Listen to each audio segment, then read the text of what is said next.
사무엘상 12장 22절에서 25절까지의 말씀 우리 함께 읽겠습니다. 여호와께서는 너희를 자기 백성으로 삼으신 것을 기뻐하셨으므로 여호와께서는 그의 크신 이름을 위해서라도 자기 백성을 버리지 아니하실 것이요 나는 너희를 위하여 기도하기를 쉬는 죄를 여호와 앞에 결단코 범하지 아니하고 선하고 의로운 길을 너희에게 가르칠 것인즉 너희는 여호와께서 너희를 위하여 행하신 그 큰 일을 생각하여 오직 그를 경외하며 너희의 마음을 다하여 진실이 섬기라. 만일 너희가 여전히 악을 행하면 너희와 너희 왕이 다 멸망하리라. 아멘. 저는 이 봉독한 말씀을 가지고 쉬지 말고 기도하라 라는 제목으로 하나님 말씀 나누기를 원하는데요. 좌우 옆에 분 앞에 분에게 인사하시죠. 참 잘 오셨습니다. 네.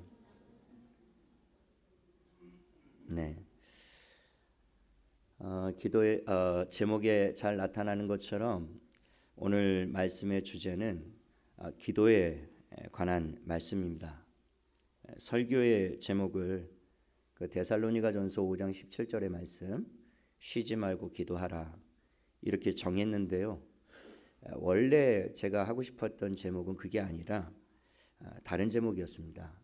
그래서 23절의 말씀을 인용해서 기도하기를 쉬는 죄, 이게 처음에 제가 하려고 했던 제목인데 좀 너무 강한 것 같아서 기도하시는 분들에게는 그 제목이 별다른 부담이 없겠지만 그러나 기도를 쉬고 있는 그리스도인들에게는 마음이 굉장히 어렵겠다 하는 생각이 들어서 좀 설교 제목을 유하게 좀 바꿔야 되겠다 해서 바꾼 게 쉬지 말고 기도하라 그렇게 이제 정했는데요.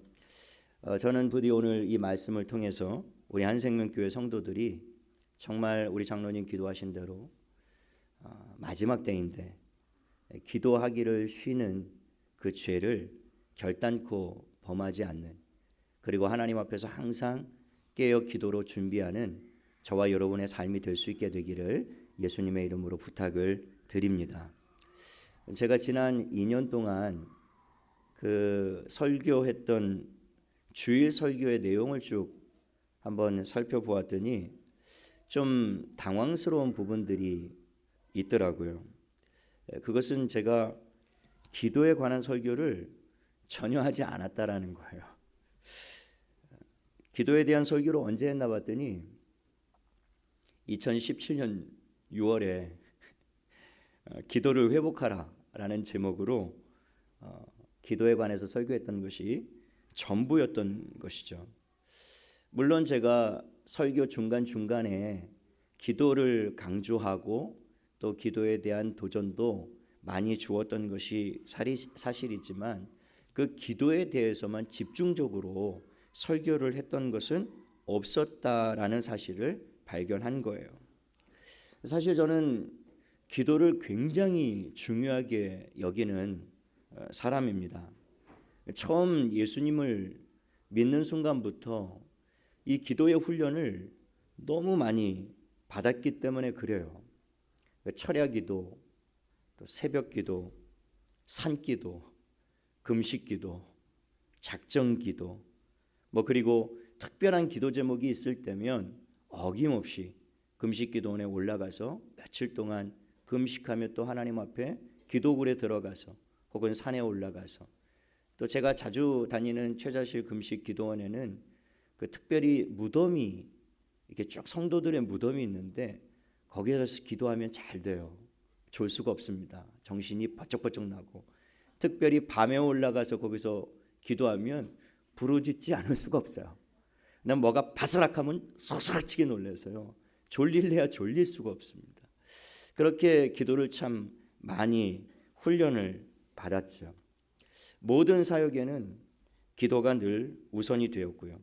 기도 없이는 결코 영적 전쟁에서 승리할 수 없다라는 확신이 있습니다. 그리고 기도 없이는 어떤 하나님의 뜻도 이룰 수 없다라는 분명한 믿음이 있기 때문에 저는 기도를 굉장히 중요하게 여기는 것이죠. 그래서 담임 목회를 시작하고 처음 21일을 금식했던 이유도 이 특별한 내게 주신 이 특별한 사명을 특별한 기도로 준비하지 않고서는 결코 끝까지 완주할 수 없겠다라는 그런 절박한 마음, 또 간절한 마음이 있었기 때문에 기도로 준비하고 시작했던 것이죠. 그런데 제가 그렇게 기도를 중요하게 여기는 제가 지난 2년 동안 주일 설교를 돌아보니까 기도에 대해서 설교를 하지 않았다라고 하는 것에 대해서 제가 깜짝 놀라지 않을 수가 없었습니다. 그래서 왜 제가 주일 설교 때 이 기도에 대해서 설교를 하지 않았나 쭉 살펴봤더니요, 이 기도에 관한 설교를 금요 기도회 때 전부 다 쏟아부어서 하고 있었던 것이었죠.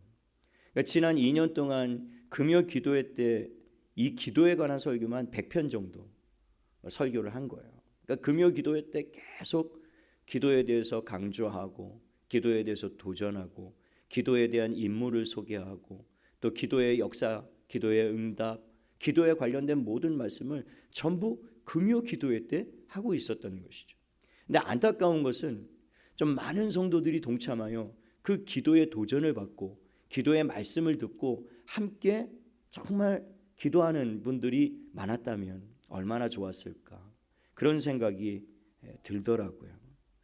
어쨌든 그 금요 기도회 때 이 기도에 관한 설교를 다 쏟아붓다 보니까 자연스럽게 주일 설교는 기도에 관련된 설교를 피해서 계속 설교를 하고 있었던 것이죠.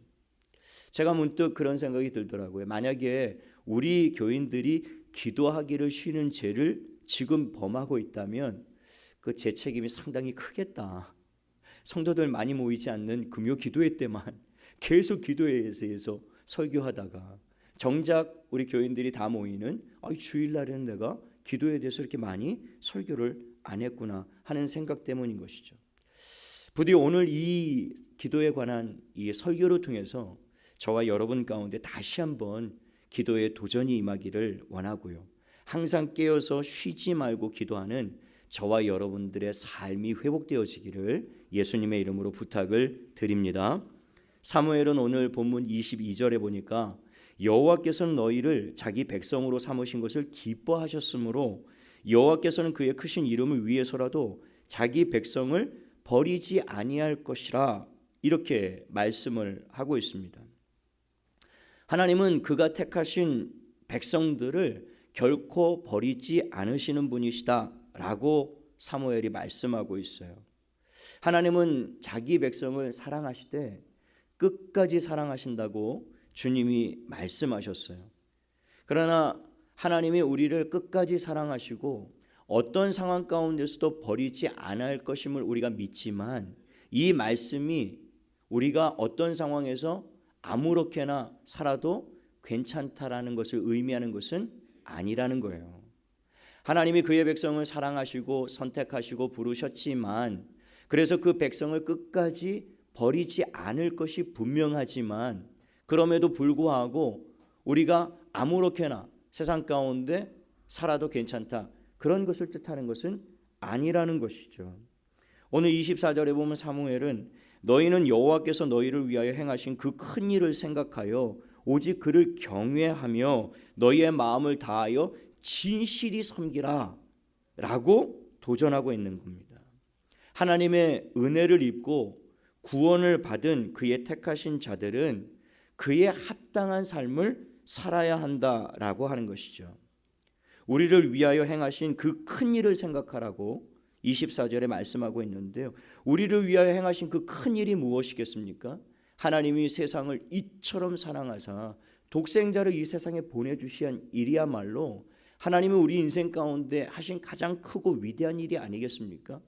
그리고 우리의 모든 죄를 위해서 그 아들을 십자가에 내어주신 이 사건이야말로 하나님이 우리 인생 가운데 행하셨던 크고 놀라운 일이죠. 그 일들을 늘 사무엘은 기억하라고 말씀하고 있는 거예요. 우리의 부활과 생명을 위해서 장사된 지 사흘 만에 다시 사망 권세를 이기시고 부활하신 이 사건은 또 얼마나 놀라운 사건입니까? 그리고 부활하신 이후에 제자들이 보는 앞에서 승천하신 그 사건, 그리고 하나님의 보좌 우편에 앉으셔서 지금도 이 땅을 통치하고 계시며 정한 날이 되고 크고 여호와의 두려운 날이 이르면 그 주님이 이 세상에 산자와 죽은 자를 다시 심판하러 오실 것이라고는 이 일들이야말로 우리 인류 역사 가운데 가장 하나님이 행하신 큰 일이고 위대한 일이고 놀라운 일이 아니겠습니까? 사무엘은 하나님이 우리 인생 가운데 행하셨던 이런 큰 일들을 잊지 말고 그것들을 기억하고 생각하면서 하나님을 온 마음으로 경외하며 그리고 진심으로 그분을 섬겨야 된다라고 도전을 하고 있는 것입니다. 오늘 25절에 만일 너희가 여전히 악을 행하면 너희와 너희 왕이 다 멸망하리라. 굉장히 두려운 말씀을 주고 있는 것이죠. 하나님의 은혜를 입고도 여전히 세상에 취하여 하나님을 거역하고 불순종하는 그런 삶을 산다면 너희와 너희 왕이 다 멸망하게 될 것이니 너희는 주의를 기울이라. 사무엘이 이렇게 경고하고 있어요. 하나님이 택하신 백성을 버리지 아니하실 것이고 그의 이름을 위해서라도 결코 너희를 버리지 아니하실 것이라고 약속하셨지만 그것은 온 마음을 다하여 하나님이 행하신 큰 일을 기억하고 하나님을 온 마음을 다하여 경외하며 그를 진실한 마음으로 섬길 때 유효한 말씀이라는 거예요. 그러나 우리가 하나님의 말씀을 떠나 반역하고 거역하면 하나님이 우리를 징계하시고 반드시 채찍질하시고 심판하실 것이라는 거예요. 그러니까 그 두려움을 가지고 하나님을 경외하고 신실히 섬기라는 것입니다. 사무엘은 나라와 민족이 하나님 앞에 징계를 받고 심판을 당하지 않기 위하여 자기가 선택한 사명이 있는데요. 그게 오늘 본문 23절의 말씀이에요. 우리 함께 보기를 원합니다. 23절 나는 너희를 위하여 기도하기를 쉬는 죄를 여호와 앞에서 결단코 범하지 아니하고 선하고 의로운 길을 너희에게 가르칠 것이다. 결단했던 겁니다. 사무엘은 이스라엘 백성들이 하나님을 떠나 범죄하는 일을 막고 오직 마음을 다하여 하나님을 경외하며 진실하게 하나님을 섬길 수 있도록 그래서 항상 하나님의 승리가 그 나라와 민족 가운데 주어지도록 사무엘이 해야 될 사명은 기도하기를 쉬지 않는 죄. 기도하기를 쉬는 그 죄를 범하지 않고 결단코 자신은 기도하기를 그치지 않고 나라와 민족을 위해서 계속적으로 하나님 앞에 기도함으로 나라와 민족이 하나님의 복을 받고 은혜를 받고 승리하는 나라와 민족이 되게 해야 되겠다라고 결단한 것이 기도의 결단이었다라는 거예요. 그래서 사무엘이 사는 날 동안에 이스라엘은 정말 견고하게 세워졌습니다. 초대왕 사울이 세워졌고요. 그를 이어서 다윗 왕이 세워졌습니다. 사무엘이 나라와 민족을 위해 그리고 그 백성들과 왕들을 위해서 기도하는 동안에는 이스라엘이 모든 민족과 여러 나라들을 다스리는 아주 강력한 나라로 세워질 수가 있었던 겁니다. 사울 왕도 잘했고 다윗 왕도 하나님 보시기에 합당한 일꾼으로 그 나라와 민족을 위해서 정말 충성스럽게 나라를 잘 다스렸어요. 그러나 그 이면에 그 배후에 정말 이스라엘을 견고하게 세울 수 있었던 원동력이 무엇이었느냐? 왕들을 위해서 기도한 그리고 나라와 민족을 위해서 쉬지 않고 하나님 앞에 기도했던 사무엘의 기도가 있었기 때문에 그 나라와 민족이 견고하게 설 수 있었다라고 하는 것이죠. 사무엘이 기도하기를 쉬는 죄를 여호와 앞에서 내가 결단코 범하지 않겠다. 이게 여러분 기도하는 사람은 알 겁니다. 이 기도를 중단하지 않고 하나님 앞에 계속 깨어서 기도한다는 것이 그것이 보통 일이 아니에요. 그러나 사무엘은 그 길만이 이 나라와 민족을 올바른 길로, 정의로운 길로, 의로운 길로, 정직한 길로, 생명의 길로, 하나님이 원하시는 축복의 길로 나가는 길임을 사무엘은 알았기 때문에 자기는 기도를 쉬는 죄를 결단코 범하지 않겠다. 그렇게 결단을 하고 하나님 앞에 항상 깨어서 기도하는 삶을 살았던 것이죠. 사무엘상 4장에 보면 이스라엘이 블레셋과의 전쟁에서 크게 패한 사건이 나와요. 그리고 언약궤를 빼앗기는 장면이 나옵니다. 이스라엘 백성들이 다시 전열을 가다듬고 전쟁에 나가는데요. 이번에는 전쟁에 나가기 전에 먼저 사무엘을 찾아갑니다. 그리고 사무엘에게 중보 기도를 요청해요. 사무엘상 7장 8절에 보면 이스라엘 자손이 사무엘에게 이르되 당신은 우리를 위하여 우리 하나님 여호와께 쉬지 말고 부르짖어 우리를 블레셋 사람들의 손에서 구원하시게 하소서 하니. 이스라엘 군대가 처음에는 자기의 칼과 창과 방패와 군대의 숫자를 의지하고 블레셋과의 전투에 나갔다가 크게 패배한 그 경험을 거울 삼아 두 번째 다시 전투에 나갈 때는 기도가 없이 나가서는 안 되겠구나. 그리고 누군가 우리를 위해서 간절하게 중보기도하지 않으면 결코 우리는 이 전쟁에서 승리할 수 없을 것임을 그들이 깨달아 알고 기도의 사람 사무엘을 찾아가서 중보기도를 간절히 요청했는데, 그렇게 기도를 요청하지 않습니까? 여호와 앞에서 쉬지 말고 기도했다. 단 한순간도 쉬지 말고 우리를 위해서 기도해달라. 그러니까 이스라엘 백성들은 그 실패를 통해서 깨달았던 겁니다. 전쟁은 여호와께 속해 있는 것임을. 그리고 자신의 힘과 능력으로 싸워 승리하는 것이 아니라 누군가의 간절한 중보 기도를 통해서, 그리고 그 기도가 하늘에 닿을 때 하나님이 그 기도를 받으셨을 때 하나님이 역사하심으로 말미암아 우리 인생 가운데 놀라운 승리가 주어진다는 사실을 그들은 실패를 통해서 경험적으로 깨달았던 거예요. 그래서 사무엘에게 가서 우리를 위하여 쉬지 않고 기도해달라. 그래서 블레셋 손에서 하나님이 우리를 구원해 주시도록 기도해달라고 부탁을 했던 것입니다. 그 기도의 부탁을 받았던 사무엘이 사무엘상 7장 9절에 보면 사무엘이 젖먹는 어린 양 하나를 가져다가 온전한 번제를 여호와께 드리고, 그래서 온전한 예배를 하나님 앞에 먼저 드렸다라는 것이죠. 그리고 이스라엘을 위하여 여호와께 부르짖음에 여호와께서 응답하셨더라. 사무엘이 쉬지 않고 그 나라와 민족을 위해서, 그 전쟁의 승리를 위해서 하나님 앞에 쉬지 않고 부르짖어 기도하였을 때에 하나님이 그 나라와 민족을 모든 전쟁에서 구원해 주셨던 겁니다.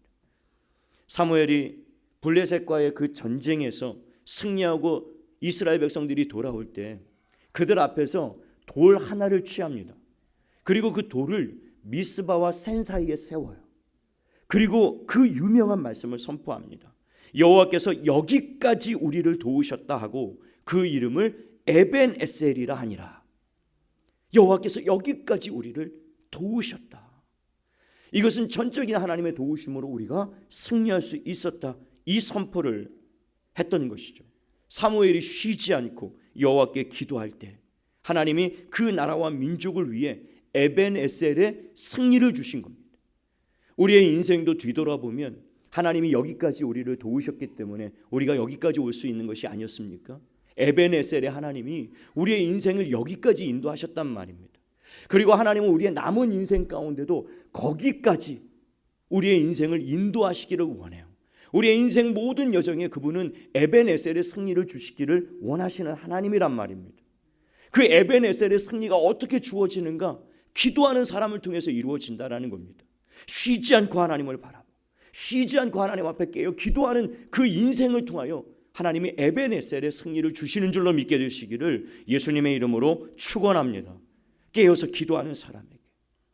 스코틀랜드의 위대한 종교개혁자 존 낙스는요, 기도하는 한 사람이 기도하지 않는 한 민족보다 강하다라고 외쳤습니다. 그리고 그는 나라와 민족을 위해서 항상 하나님 앞에 깨어 기도하는 기도의 사람이었죠. 당시 영국의 지배를 받았던 이 스코틀랜드가 개신교 지도자 300명을요 블러디 메리라고 하는 영국 여왕이 개신교 지도자 300명을 처형했던 정말 끔찍한 그런 상황이었고, 스코틀랜드 역시도 영국의 이 피해 여왕 메리에 의해서 극심한 종교의 탄압을 받고 있었던 그런 상황이었습니다.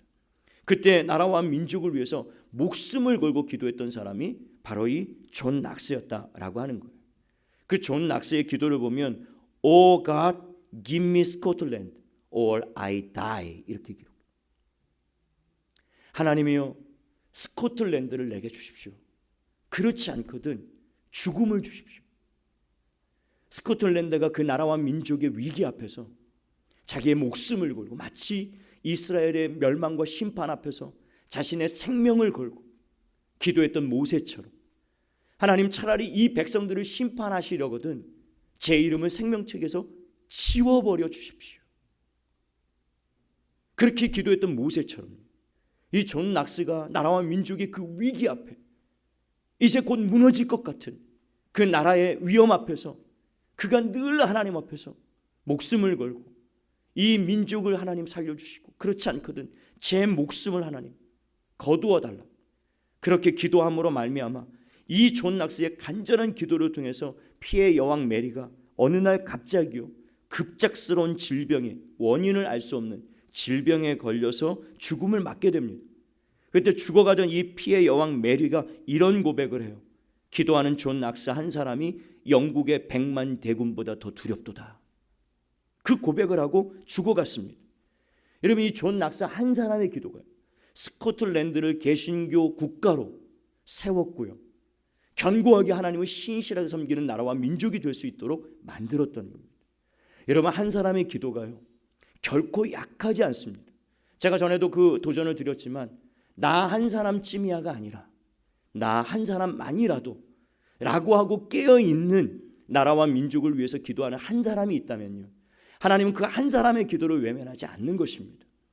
예레미야를 통해서 하나님이 예루살렘에 두루다니면서 하나님을 진심으로 경외하고 전심으로 하나님을 찾는 사람이 있나 찾아보라. 만일 네가 두루다니며 단 한 사람만이라도 여호와의 얼굴을 구하고 진심으로 하나님을 경외하며 하나님 앞에 깨어 기도하는 사람이 있다면 내가 그 사람을 인하여 예루살렘을 멸망시키지 않겠다라고 약속하신 분이 하나님이셨다라는 겁니다. 소돔과 고모라가 의인 10사람이 없어서 멸망했던 것이 아니라 깨어서 기도하는 기도 한 사람이 없어서 그 성이 무너지지 않았습니까? 지금 이 나라와 민족을 위해서 많은 사람들이 우려의 목소리를 이구동성 정말 큰일이다 이렇게 불안을 느끼고 있는 그런 위기 상황에 저희가 놓여 있습니다.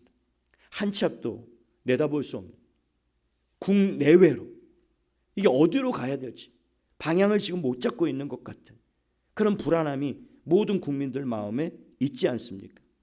그런데 지금 이 나라와 민족을 위해서 필요한 것은 저는 촛불이 아니라고 생각합니다. 촛불이 이 민족의 어둠을 밝히는 것이 아니고 촛불이 이 민족을 변화시키는 것이 아니라는 것입니다.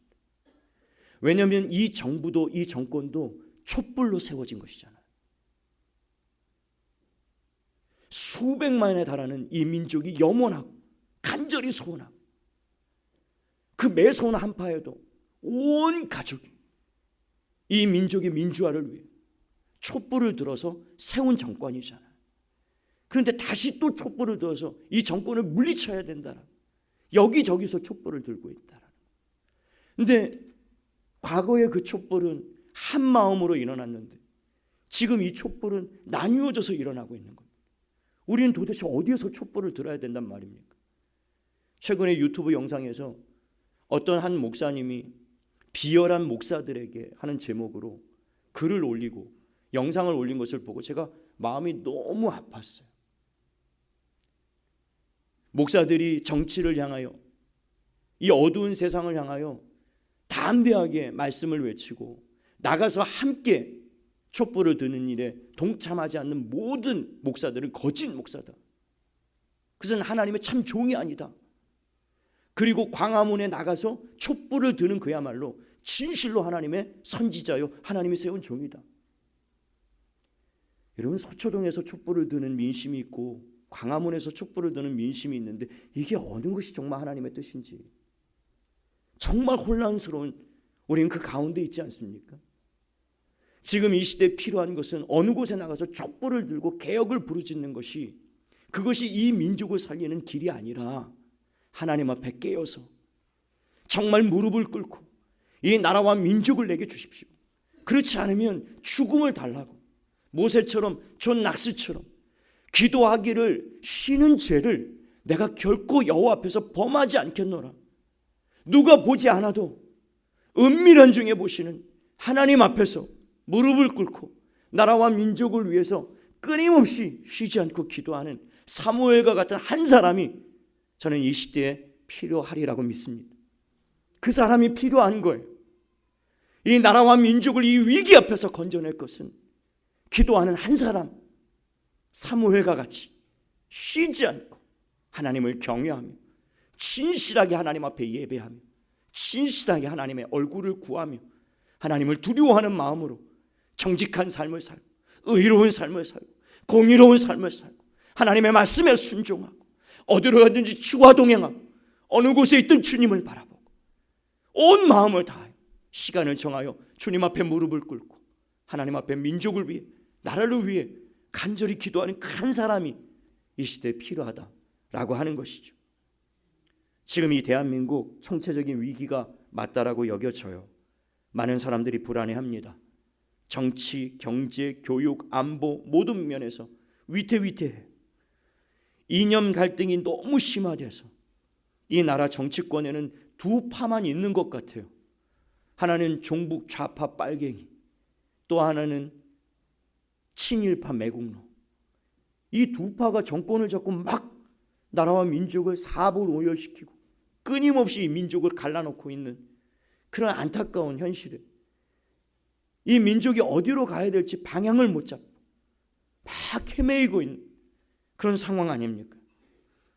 촛불이 완전히 둘로 쪼개져서 서초동파, 광화문파, 계파 간의 갈등이 너무 크고 세대 간의 갈등도 너무 커요. 이게 나라냐 이런 개탄의 목소리가 너무 많아지고 있고요. 헬조선, 지옥이라는 거죠. 이 땅이 헬조선. 할 수만 있다면 나는 이 나라를 떠나고 싶다라고 하는 사람들이 점점 늘어나고 있습니다. 그러나 이런 상황에서도 이 나라와 민족에 대해서 다 부정적으로 절망적으로만 보고 있는 것은 아님을 우리가 기억할 필요가 있습니다. 제가 얼마 전에 보았던 한 글이 참 제 마음에 도전을 주고 감동이 되어서 여러분들에게 꼭 소개해야 되겠다 하는 글이 있어서 가져왔는데요. 이 글은 마이클 브린이라고 하는 미국의 서울 특파원 기자가 이 한국에서 30년 동안을 지냈던 정말 한국통인 미국 기자가 쓴 책의 내용을 요약한 그런 글입니다. 한국인을 말한다라고 하는 그 책에서 발췌한 내용인데요. 그는 서문에서 한국을 이렇게 평가합니다. 한국인은 부패하고 조급하고 당파성의 큰 문제를 많이 안고 있는 나라다. 하지만 또한 훌륭한 점이 정말 많이 있는 나라다. 그러면서 이렇게 요약하고 있어요. 한국은 평균 IQ 105를 넘는 유일한 나라다. 저하고는 별로 관련이 없는 것 같은데. 일하는 시간 세계 2위, 평균 노는 시간 세계 3위인 잠 없는 나라다. 한마디로 열심히 일하고 신나게 노는 나라다. 문맹률 1% 미만인 유일한 나라이며 미국과 제대로 전쟁했을 때 3일 이상 버틸 수 있는 8개국 중 하나다. 노약자 보호석이 있는 5개국 중 하나인 나라이며 여성부가 존재하는 유일한 나라이다. 세계 2위 경제대국 일본을 발톱 사이에 때만큼도 여기지 않으며 지금 우리가 그렇게 하고 있죠. 세계 4대 강국을 우습게 하는 배짱 있는 나라다. 세계에서 가장 기가 센 민족으로 한국인은 강한 사람에게는 꼭 놈자를 붙인다. 미국놈, 외놈, 떼놈, 러시아놈 등 무의식적으로 놈자를 붙여 4대 강국을 깔보는 게 습관이 되어 있는 나라다. 그러나 약소국에는 관대하여 아프리카 사람, 인도네시아 사람, 베트남 사람 등 이런 나라에게는 놈자를 붙이지 않고 예우한다. 한국인이야말로 세계에서 가장 강한 민족이다. 한국의 독립운동사만 봐도 알 수 있다. 2차 세계대전 때 중국은 13년 동안 난징 대학살을 포함 일본에 의해 죽은 사람은 3,200만 명에 육박한다. 우리나라 5분의 3이 죽임을 당한 거예요. 그러나 중국인은 일본 고위층을 암살한 경우는 전무했다. 그에 비해 만 35년 동안 일본에 의해 죽은 한국인은 3만 2천 명으로 중국 피학살자의 1000분의 1에 불과했지만 일본 고위층 암살 시도와 성공 횟수는 세계를 경탄하게 할 정도였다. 1909년 안중근 의사는 하얼빈역에서 전 일본 총리 이토 히로부미를 살해했고 1932년 이봉창 의사는 도쿄에서 일왕에게 폭탄을 던졌으며 같은 해 윤봉길 의사는 상해에서 폭탄을 던져 상해 8기군 시라가와 대장 등 일제 고위 장성 10여 명을 살상했다. 한국의 끊임없는 독립운동은 일본의 간담을 서늘케 하였다. 한국의 음악 수준이 가장 빠르게 발전한 나라이며 지하철 세계평가 1위로 청결함과 편리함이 최고의 나라다. 세계 봉사국 순위 4위인 나라이고 세계에서 가장 단기간에 IMF를 극복해 세계를 경악시킨 나라다. 우리 여성분들은 잘 들으십시오. 한국은 유럽 통계 세계 여자 미모 순위 1위인 나라이다. 우리 교회만 봐도 알 수 있잖아요. 미국 여자 프로골프 상위 100명 중 30명이나 들어간 나라이고 한국인은 유태인을 게으름뱅이로 보이게 하는 유일한 민족이며 세계 10대 거대 도시 중 한 도시 서울을 보유한 나라이다. 인터넷, TV, 초고속 통신망이 세계에서 최고인 나라이고 세계에서 가장 많은 발음을 표기할 수 있는 문자를 가진 나라이다.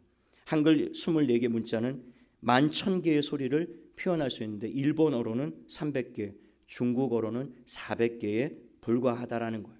이런 우수한 문자를 가진 우리나라의 이 글은 문자 없는 나라들에게 유엔이 그들의 국어로 또 문자로 제공하는 것이 한글이라는 것입니다. 그러면 현재 세계 3개 국가 소수 부족이 한글을 자기의 문자로 사용하고 있다고 그래요. 이건 책에 나오지 않아서 제가 따로 자료를 찾아보았는데요. 아프리카 수단 미우리족과 콩고 수발리족, 인도네시아의 찌아찌아족, 이 세 부족이 한글을 국어로 사용하고 있다고 그래요. 이 글을 쭉 요약하면서요, 마지막에 마이클 브린이 이렇게 결론을 내립니다. 한국의 객관적 지표들이 현저히 나빠지고 있다. 보다 큰 불행의 전주곡들이 여기저기서 들려오는 듯하다. 하지만 머지않아 반전의 기회가 오리라 믿는다. 대한민국 화이팅.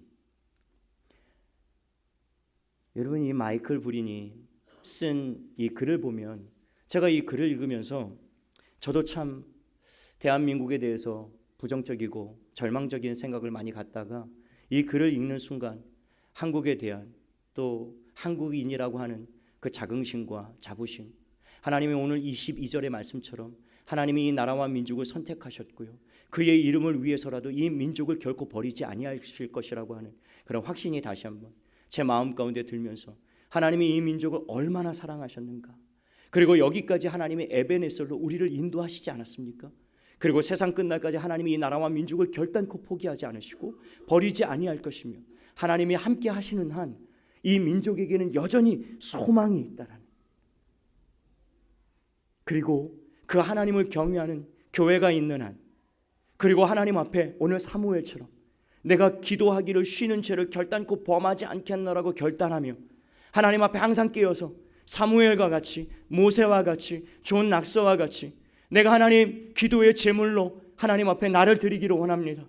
하나님 앞에 나라와 민족을 위해서 뜨겁게 기도하는 한 사람이 있다면 하나님은 그 기도하는 한 사람을 통해, 기도하는 교회를 통해 하나님은 결코 이 나라와 민족을 포기하지 않을 것이고, 지금까지 정치 잘해서, 지금까지 우리가 잘해서 이 나라와 민족이 세계 열강 가운데 이렇게 승리하고 일어날 수 있었던 것이 아님을 우리가 알고, 이것은 전적으로 우리의 믿음의 선조들이 새벽에 깨워서 기도하고, 밤이 맞도록 기도하고, 철야하며 기도하고, 금식하며 기도하고, 작정하며 기도하고, 목숨을 걸고 이 나라와 민족을 위해서 뜨겁게 눈물을 흘리며 기도했던 우리 믿음의 선배들이 있었기 때문에 그분들의 기도를 받으신 하나님께서 이 나라와 민족을 여기까지 붙들고 에베네셀 하신 것입니다. 그러므로 우리의 남은 날들도 하나님 앞에 그와 같이 깨어 기도하는 한 사람이 나온다면요, 저와 여러분이 그 사람 되어지길 원합니다. 우리 한생명교회가 그 교회 되어지기를 원해요. 사람이 많은 교회가 아니라 하나님을 경외하는 교회, 하나님 앞에 깨어있는 교회, 하나님 앞에 진실한 마음으로 하나님의 말씀 앞에 순종하면서 정말 이 나라와 민족을 끌어안고 존 낙스처럼 기도하는 한 사람이 될 때, 그런 교회가 될 때 하나님이 교회를 통해서, 저와 여러분을 통해서 하나님이 나라와 민족 가운데 놀라운 일을 행하실 것입니다. 이 말씀을 의지하고요, 저와 여러분이 늘 깨어서 기도할 수 있게 되기를 원합니다. 사무엘상 7장 13절에 보면, 이에 블레셋 사람들이 굴복하여 다시는 이스라엘 지역 안에 들어오지 못하였으며 여호와의 손이 사무엘이 사는 날 동안에 블레셋 사람을 막으셨다라고 기록하고 있습니다. 사무엘이 사는 날 동안에 여호와의 손이 그 나라와 민족을 지키셔서 그 땅에 전쟁을 멈추시고 평화가 임하도록 역사하셨다라는 거예요. 사무엘이 사는 날 동안에. 이게 얼마나 큰 도전입니까? 그러면 사무엘이 죽고 난 이후에는 어떻게 됐다는 얘기죠? 결국엔 북이스라엘과 남유다가 쪼개져서 둘로 갈라지고 결국엔 둘 다 비참하게 멸망하지 않았습니까? 사무엘과 같이 기도하기를 쉬는, 죄를 범하지 않는, 결단하는 사람들이 없었기 때문이라는 거예요. 하나님이 아끼시는 이스라엘 백성들도 기도하지 않는 사람, 기도하지 않는 교회, 기도를 중단하고 있는 그들로 말미암아 결국에는 부패하고 부정하고 불의하고 더러운 죄악들이 그 땅에 가득하게 되었고 결국에는 그 민족을 하나님이 심판하시지 않았습니까? 우리나라 걱정 없다, 염려 없다, 우리가 그렇게 마냥 낙관적으로 볼 것이 아니에요. 또 우리나라는 소망 없다, 안 된다, 끝났다, 절망적으로 볼 것이 아니에요. 비관적으로도 낙관적으로도 보아서는 안 됩니다. 우리는 오직 하나님 앞에 기도하면서 하나님의 뜻이 이 나라와 민족 가운데 이루어지도록 기도할 때 비관이 변화의 낙관이 될 수 있고요. 그러나 우리가 기도하지 않으면 언제든지 우리가 낙관하는 모든 일들이 비관적으로 끝날 수 있다는 것, 그 위기를 분명히 알고요. 저는 이 도전이 저와 여러분의 도전되었으면 좋겠습니다.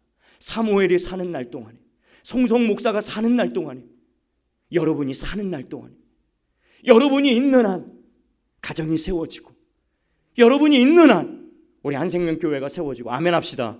여러분이 있는 한 우리 교회가 서고, 여러분이 있는 한 이 나라와 민족이 서는, 우리가 살아있는 동안에 하나님의 에베네셀의 승리를 이 나라와 민족 가운데, 그리고 우리의 교회와 가정 가운데 허락하시는 그 역사가 기도하는 저와 여러분을 통해서 날마다 이루어지기를 원합니다. 결론적으로요, 이 땅 가운데 끊임없이 문제가 일어나고 있는 것이 사실입니다. 그런데 그 이유는 다른 데 있지 않아요. 정치를 못해서가 아닙니다. 정치는 항상 못해왔어요. 한 번도 잘해본 적이 없었습니다.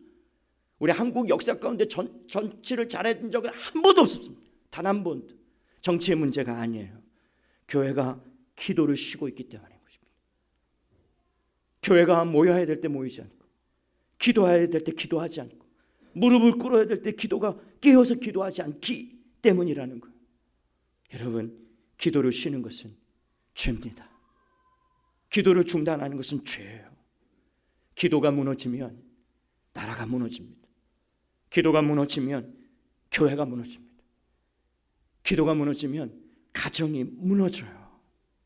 이제라도 기도하기를 쉬는 죄를 저와 여러분이 끊어버리고 쉬지 말고 기도하는 저와 여러분 되셔서 우리가 사는 날 동안에 하나님이 여기까지 우리를 도우시는 그 에베네셀의 승리가 이 나라와 민족과 또 우리 교회와 가정 가운데 날마다 임하는 저와 여러분의 삶이 되시기를 예수님의 이름으로 부탁을 드립니다.